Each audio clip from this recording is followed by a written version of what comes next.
This was a simple design in FreeCad.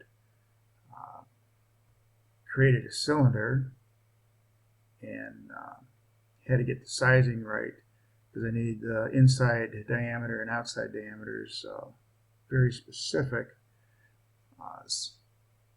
Designed for a '89 Camaro. The side view mirror cable had to be replaced, and when we ordered the new cable, it came in and it had this gap of few millimeters, so it just rattled around in the door. So we made this shim.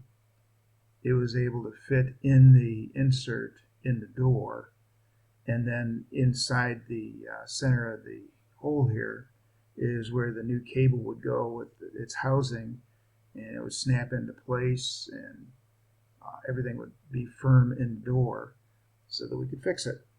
So apparently when you order parts for old vehicles, you don't always get what you expect. Here are some pictures of the finished part with the measurements, the different inside outside diameters, and then the actual finished part itself.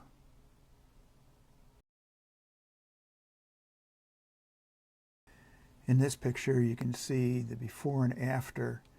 The actual shim I made is gray, so you can see in the before shim picture the gray is not there, and then the after shim picture. And so now I can show a little bit larger pictures here. The before, you'll see it without the shim in it, and the after with the gray shim in it. These next few pictures will be of the actual mirror control. This is a control we picked up where it needed the insert around it, and then actually having it placed in the mechanism with the gray shim. You can see it there. And another picture of the same thing. And then the final mirror control mounted on the door of the car.